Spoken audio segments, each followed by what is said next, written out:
It feels like you're drowning, and but it doesn't last forever. You don't always have to know what you will do.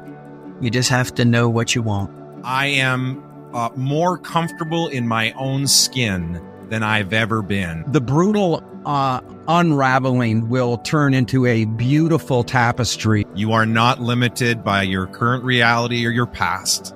A future self is just waiting to be created. The key is stop waiting and start creating.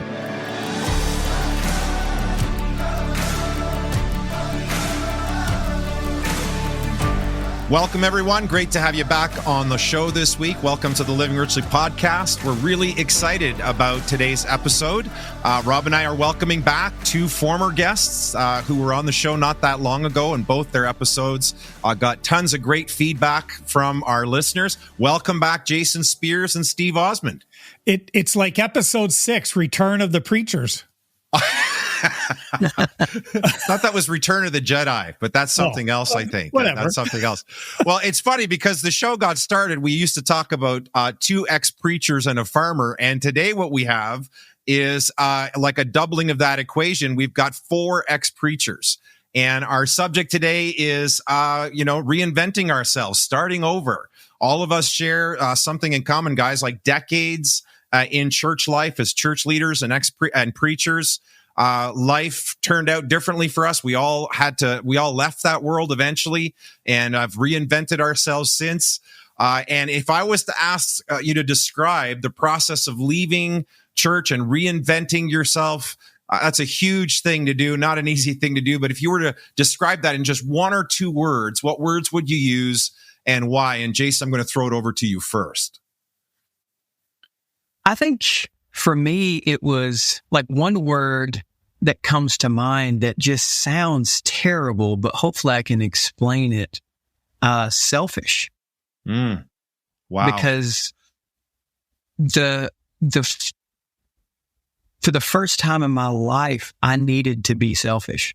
Because I'd become so unhealthy and like mental health issues, emotionally, I was so unhealthy, battling depression and, all of those things, and the pressure of living in a bubble. I just got to the point where it's like I'd been taught and live my life that being selfless was of the highest standard. Like that's the greatest thing you could achieve, is to give up yourself and lose yourself. Right. And I had completely lost myself. Wow. And so I needed for one time in my life to be selfish. And it actually was what wound up saving my life. Wow. What about you, Steve? 4 top words come to mind that I'm not going to use, but I'll share them quickly, and then I'll tell you what my number 1 word is. So the 4 I'm not going to use, but almost, they were like honorary mention. They were close. They were close. Top contenders. So what was the process like? So lonely. That was a big part of it. Disorienting. So feeling loss. White knuckle.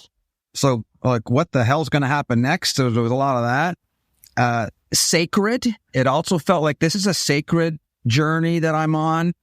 But the word that I chose, and Jason, I feel what you just shared, but the word I chose was necessary. It was a necessary change. Yeah. Or else I would have spent the rest of my life in what Jason just described so powerfully. Mental health, lost, living in this bubble. And it was a necessary change that needed to take place. So good. So powerful. I one of my words was lonely, Steve, because I think we can all, I think whenever you're going through major change, I mean, we're talking about a season of our lives where we left church behind, right? Our church communities behind. And some folks listening might not understand how just interwoven all that was. I mean, we would all end up facing divorce as well as this process unfolded. And so starting over on that front, just so much. And so for me, the loneliness was huge. And the other word that I picked was messy. Incredibly messy. Not a straight line, not an easy 1, 2, 3 formula, but a very complicated, messy process of literally reinventing your life when it's been all in one world. And now you're basically starting from scratch, or at least it feels that way. Rob, what was it like for you? Well, I was going to say, you guys are like, I'm so impressed with all these wonderful words that it's like everybody, I'm like, yep, check. Every one of these, right. I'm like, this is how I'm feeling. For me, it was a long process from the start of when I realized I needed to, part of it was a belief system. I was no longer feeling like I believed in what I was preaching and what I was teaching, to when I actually made the decision to leave was almost 5.5 years, maybe a bit longer than that.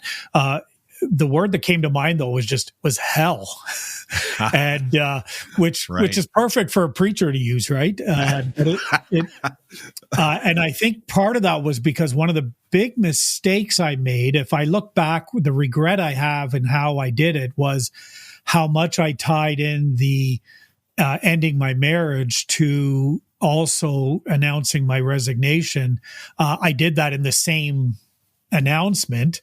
And of course, so that tied in a lot of stuff within the church. And then just the negativity and the attacks and everything else that came my way, that it ended up being for probably a year and a half afterwards was what the fuck did I do? Then all of this other stuff came into play. But yeah, it was absolutely terrifying, horrible. I kept thinking about the worst that could happen. And for me, in some cases, the worst did happen. It played out exactly as I was fearful that it would play out, and was very a challenging time for sure. Yeah. Did you guys have the struggle that I did? Like, I always thought like, I'm not, my identity is not wrapped up into this, but oh man, was it right? Right. My who I was so enmeshed into what I did. And that was probably for me one of the most difficult unravelings. Right? Did you guys sense that too? Oh, absolutely. Not at all. No, not at all. Like for me, I think part of that was, and there was such a fear of, and part of why it took me 5 years was because I thought, well, what else can I do? This is all I know. I came into the church at around the age of 15. It's all I knew, all my identity. To your point, I was a minister, and I was a good one, and I was a very successful one. And even at the time that I resigned, was at the top of my game, if you will. Like everything was going the right way and all of that. But yeah, absolutely. I was like, now what do? I have no skill set outside of the church. I believed I had no skill set, and that everything I had was wrapped up in that identity. I relate to that so much, Jason.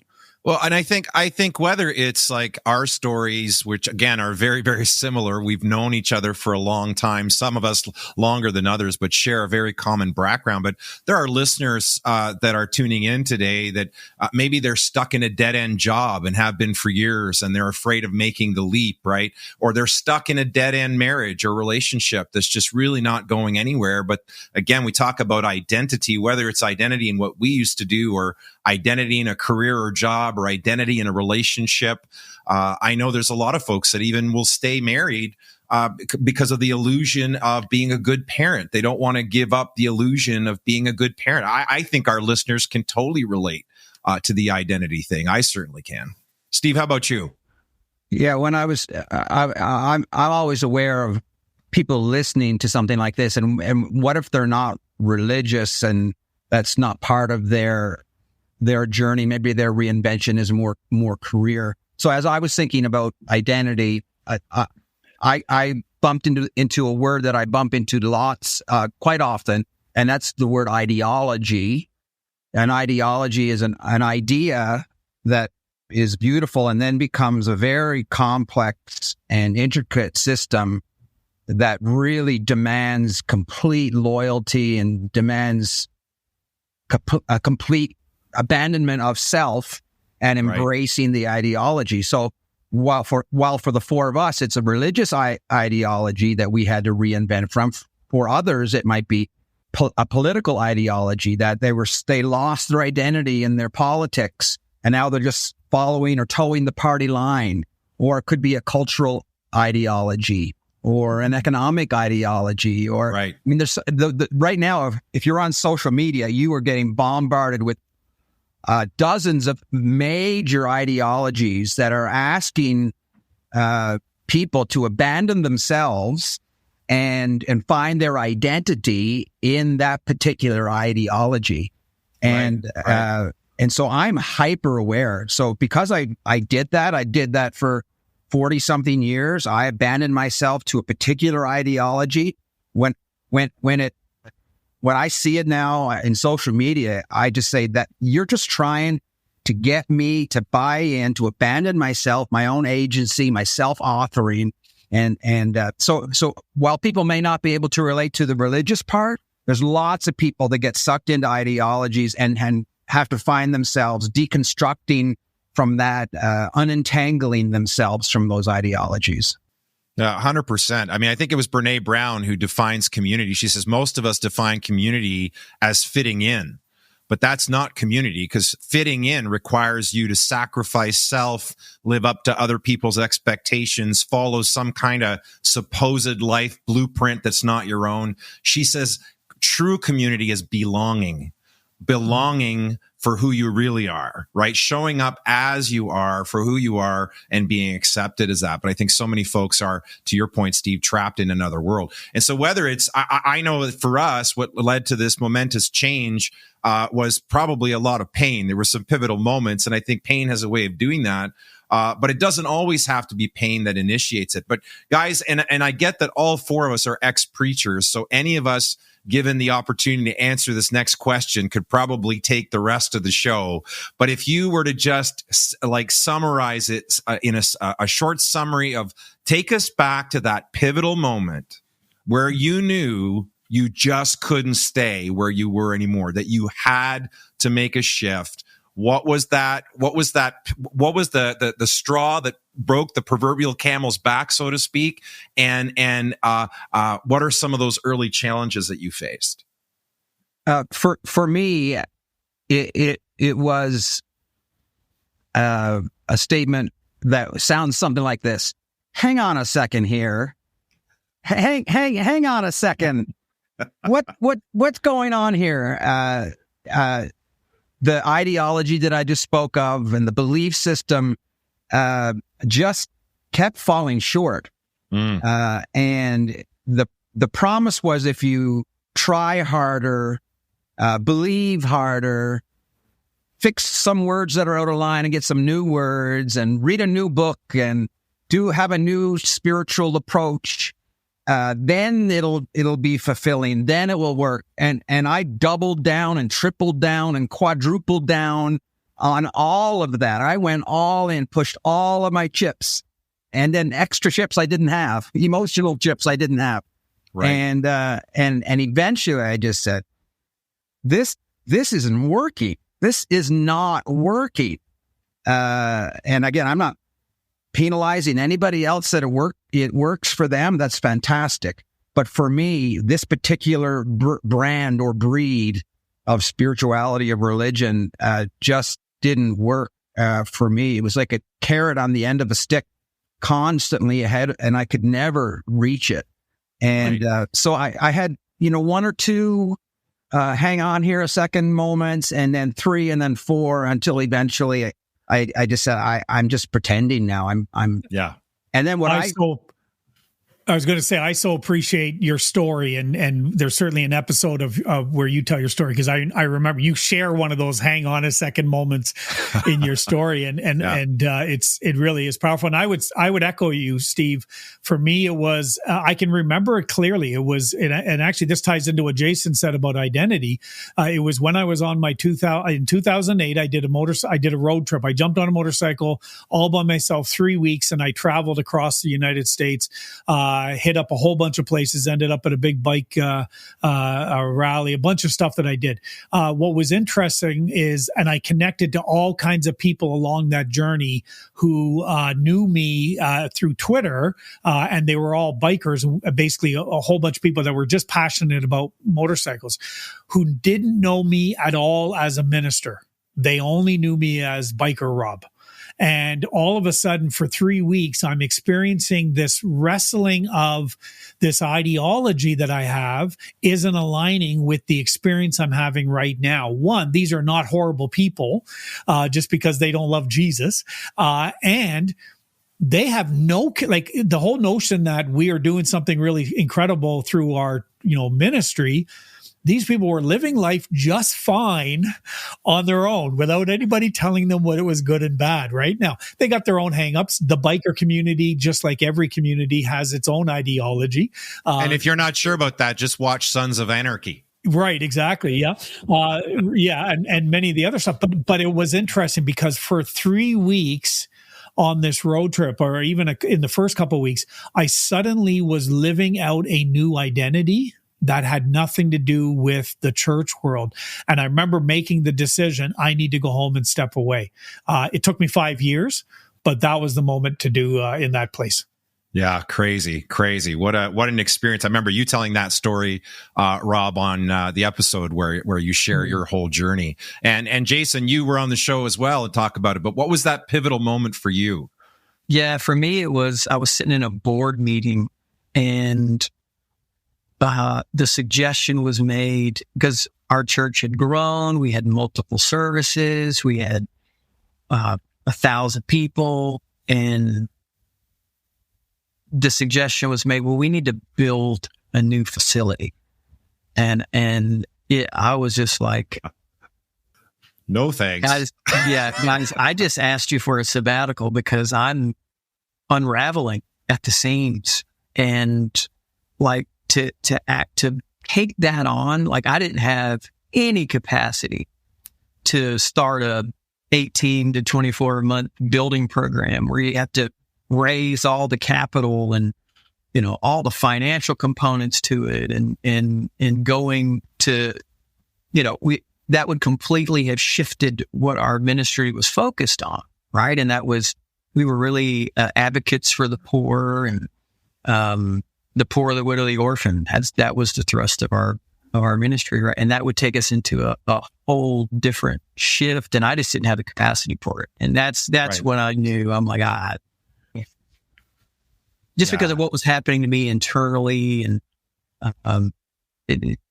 all the stuff that I was wrestling with and dealing with, to have that thrown on you to try to handle that too. So you're trying to be perfect. You have to have the perfect kids, the perfect life. You have to respond. You have to be there for everybody. And then to now be a contractor and a foreman and all that, that was the moment for me. It's like, I can't do this anymore. Yeah. For me, it was the death of my dad after 2 years battling lung cancer. And during that period of time, I was already done. I think my faith in the system was already almost non-existent, and it would take his death and his passing after that courageous battle of his 24 months long, that I said, life's too short. I've been unhappy. I've been unsettled for too long. And that became the motivation for me to do something. But it's like I jumped off the diving board and took the step thinking I knew what I was doing. But it started a shitstorm for the next few years, where there'd be a lot more pain and a lot more difficulty. Folks, guys, if we could shift gears for a second, talk about what were some of the biggest emotional challenges you faced during that time. And then I'd like us to talk about loneliness and the disapproval of loved ones during that process. So maybe those two questions. And I want to start shifting into what did you do to find your way? We want to make sure we're offering lots of practical advice today. But what were some of those biggest emotional challenges in those early days after that pivotal moment where you literally jumped off the diving board? Yeah, I'll go first again, and then Jason, next time you're going to go first. I think Brene Brown called it a brutal unraveling. And that's what it was. That's what it was for me. It was a brutal unraveling.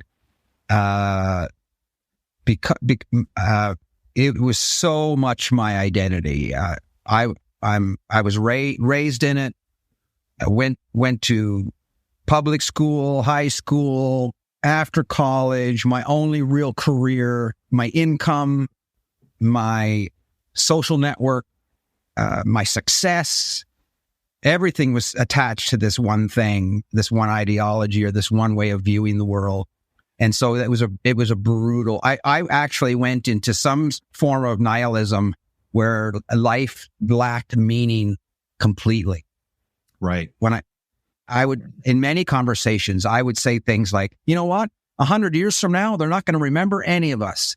And life doesn't matter. And whatever the fuck we do is what we do. And that wasn't just a cavalier. That was like, that's where I hit in that. There's no purpose. There's no value.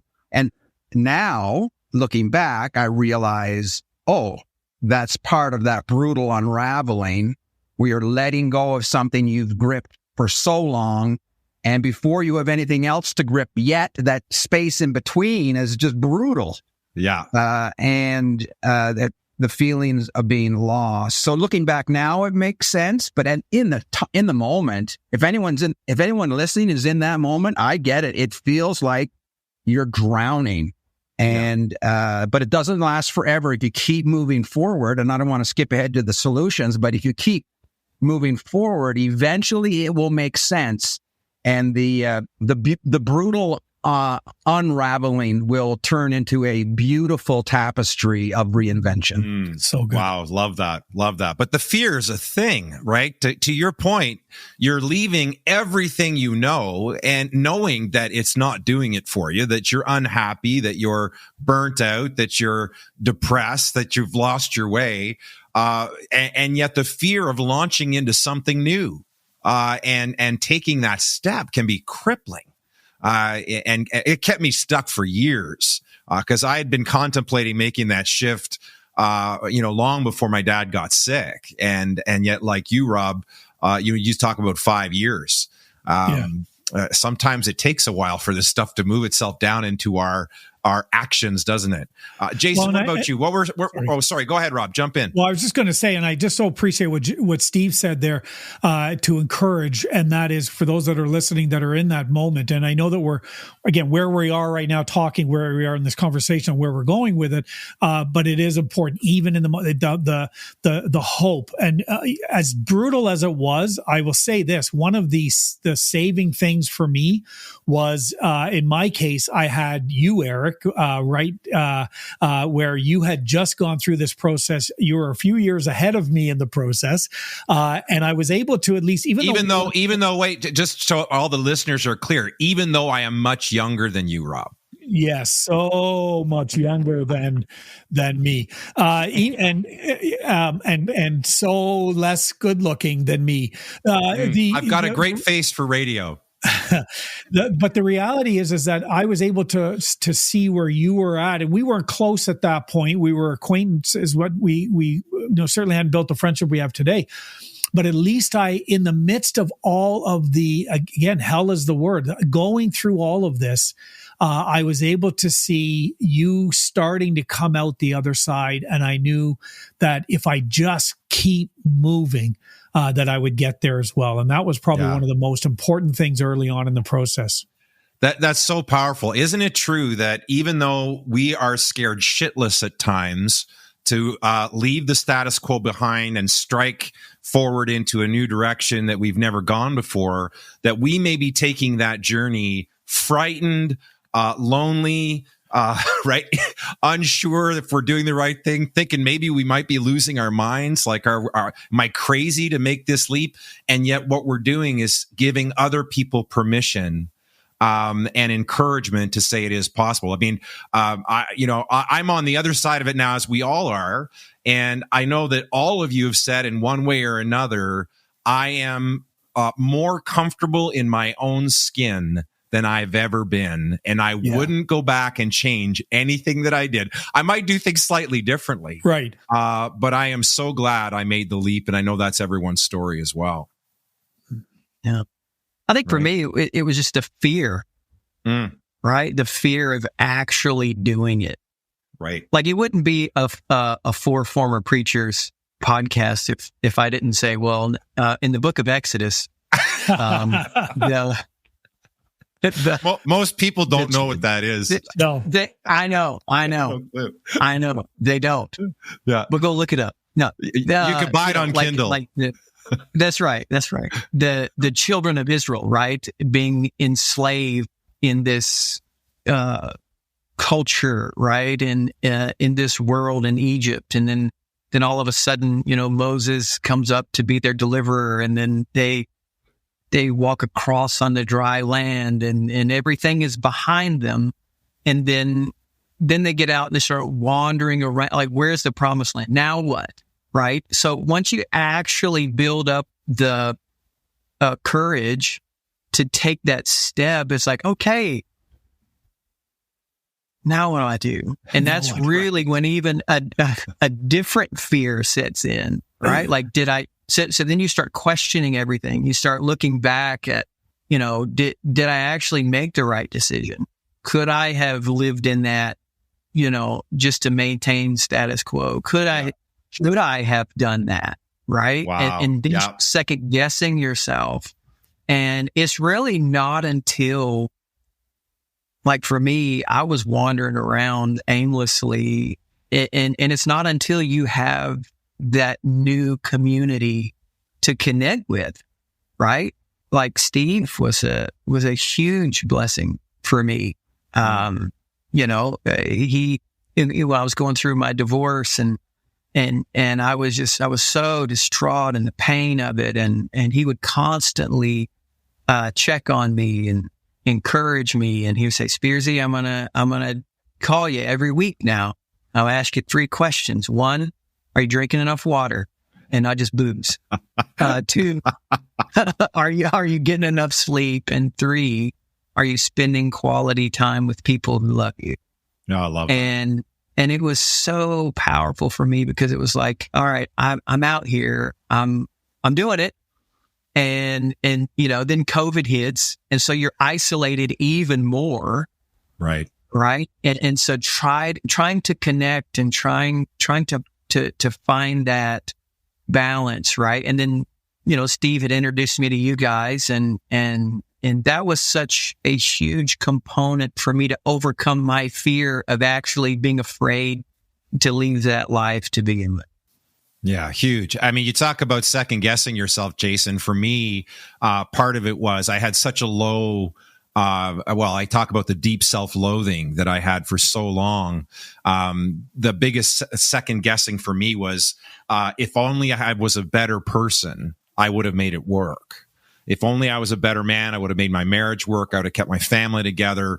I'd still be, in the pulpit, but I'm somehow deficient. So that's not available to me. It would take me years to overcome that. But let's talk about, you talk about the importance about Steve reaching out to you and saying, are you drinking enough water?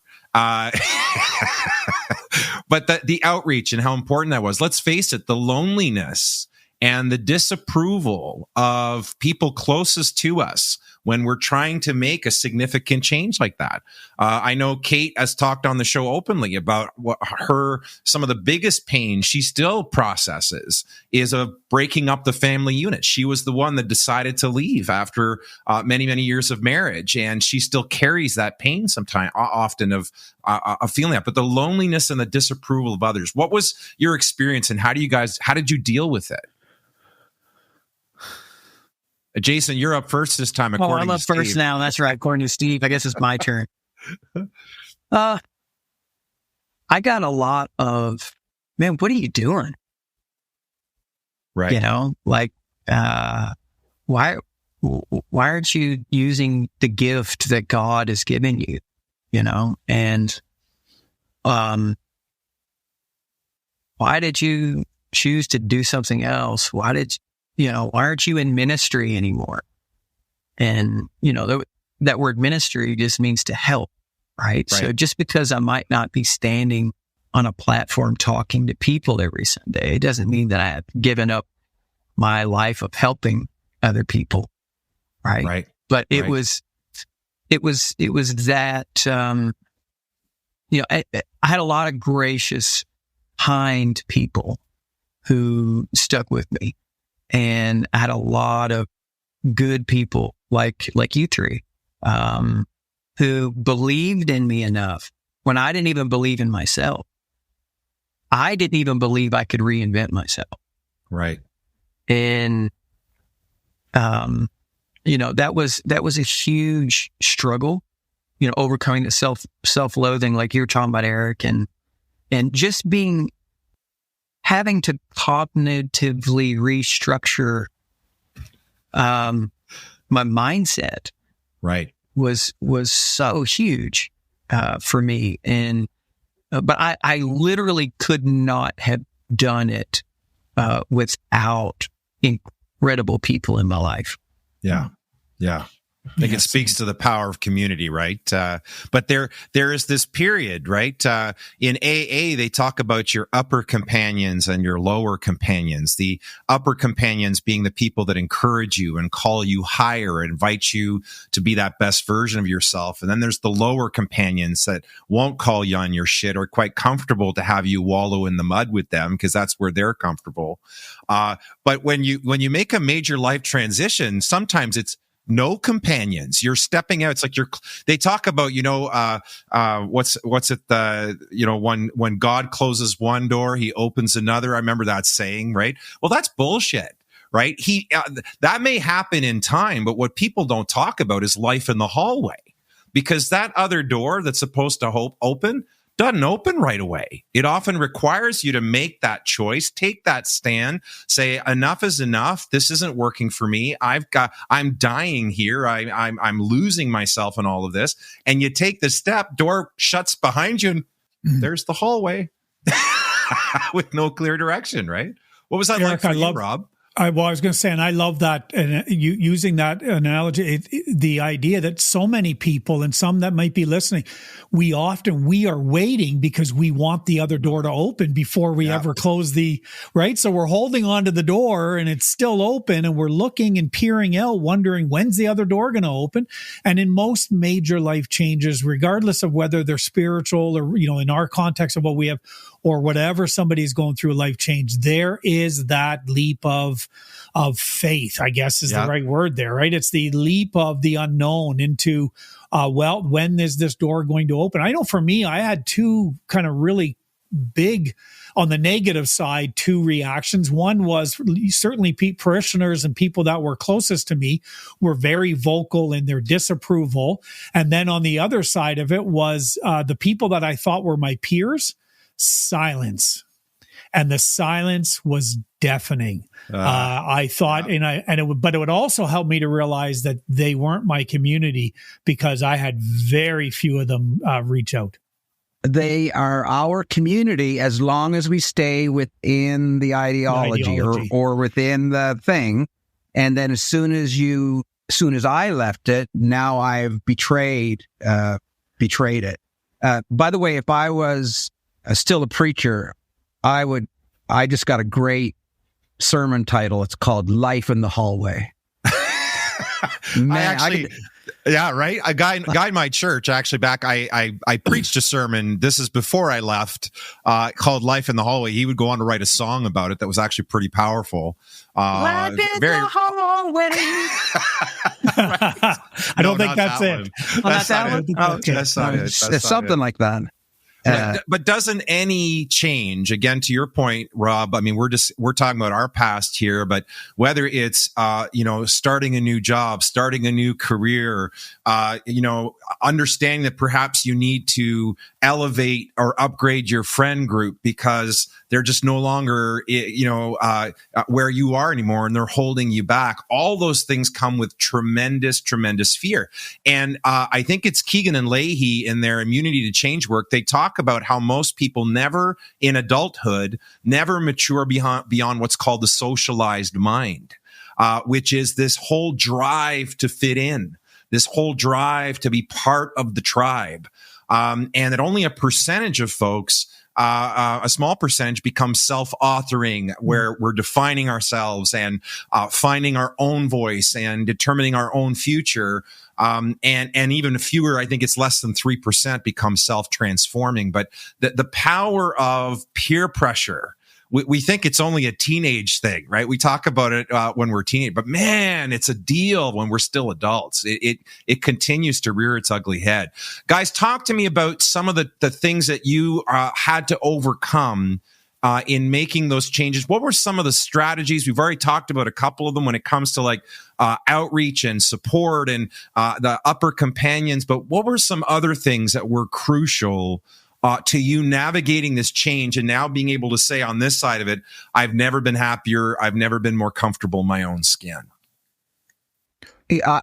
Maybe I'll mention, this might feel like we're circling back a little bit, but overcoming the loneliness and the fear happens when that new community begins. I was in one of my nihilism moments of life is purposeless, life is meaningless, and I got a text on my phone, and it was our man here, Jason Spears, saying, "I'm in Calgary. Do you have time for lunch?" And he said, "I'm going to take you to the finest restaurant in Calgary, Alberta." So he took me. Steve was like, "What is time? Time is meaningless. It's all meaningless." Right.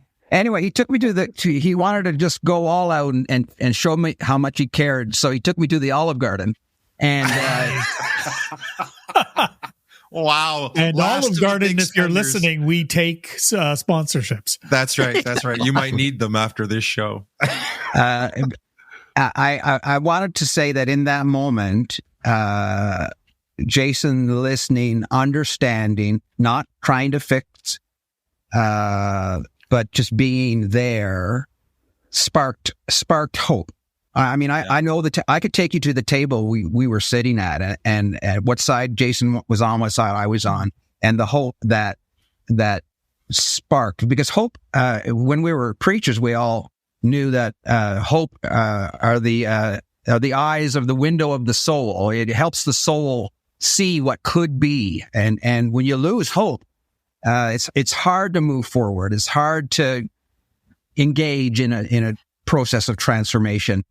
So I think overcoming hopelessness and getting hope, and there's many sources that we can find hope. I mean, sometimes it's a book. For example, most of us have read The Alchemist. That's an incredibly powerful book that stirs hope.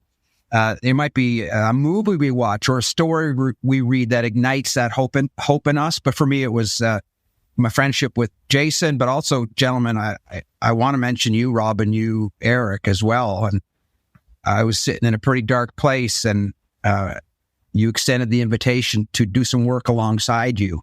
And I just began to see, maybe there is room for me at the table, in terms of the professional table. Like, right. Not in terms of am I welcome as a human, but where can I reinvent myself to make a living and be a professional in this world. And so if you're listening today and you have the opportunity to offer hope to someone, please do it. Don't hold back.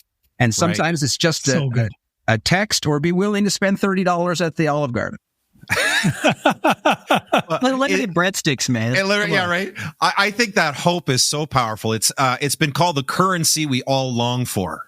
And when it's absent, man, it can be so dark. And what's interesting is I'm looking on this call right now. I'm looking at all three of your faces. And I think at one point in time, I asked each one of you a question that kind of set you on a course.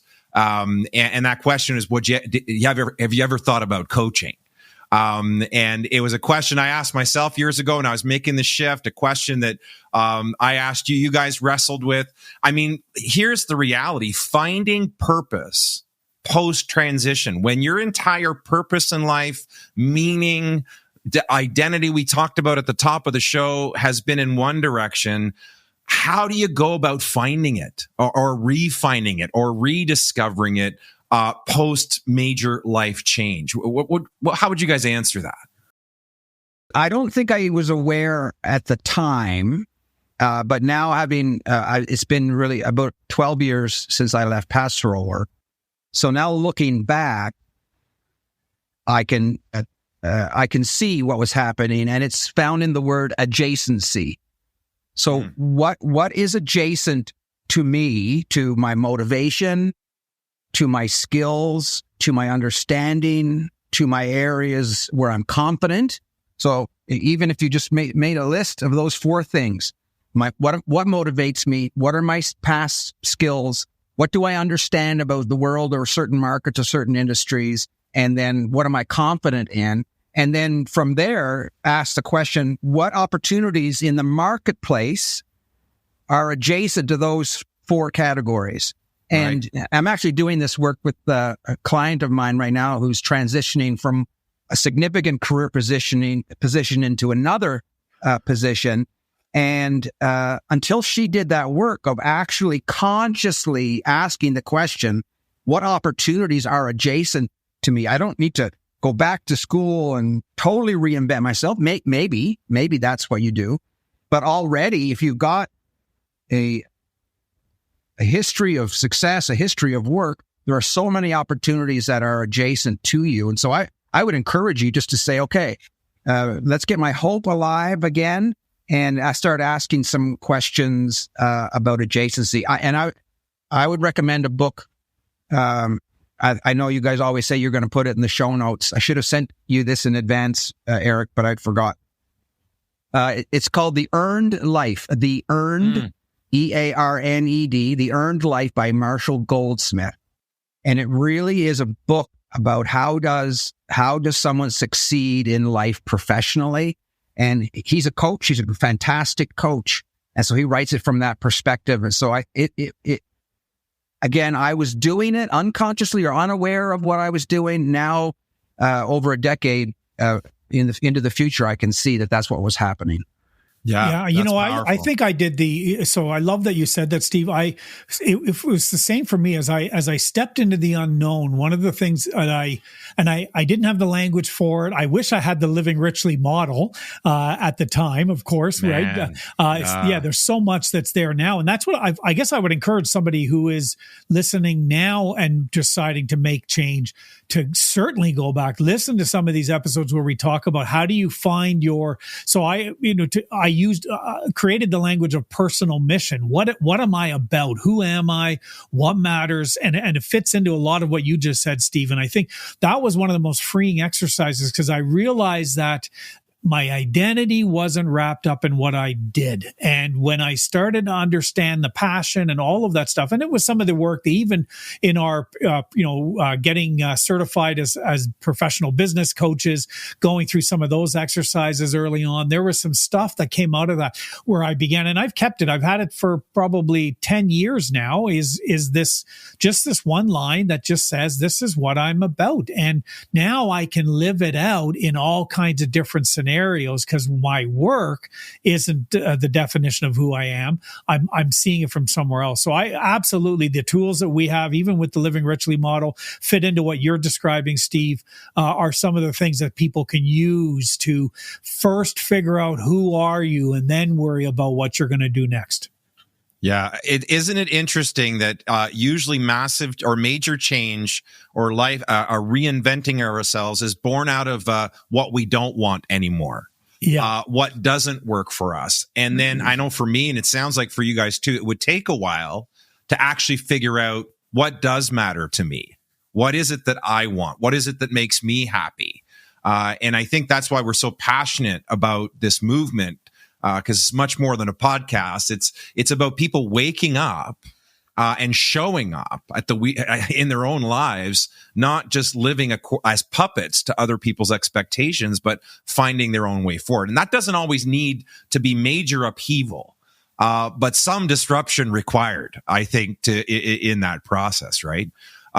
Jason, what were some of the key things that were really fundamental? If you were to say the top 2 or 3, and again, we're going to start winding up the show here, but top 2 or 3 strategies or things that really helped you navigate that season of your life.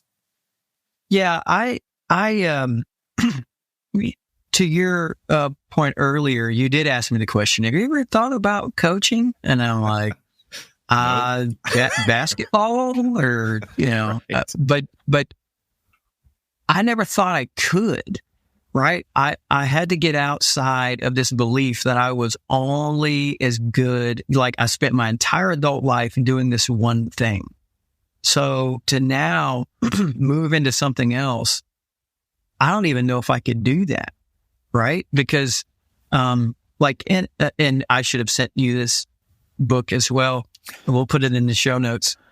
Dr. Lisa Feldman Barrett wrote a book called How Emotions Are Made, The Secret Life of the Brain. And she says, basically, in every waking moment, your brain uses past experience to guide your present sensation.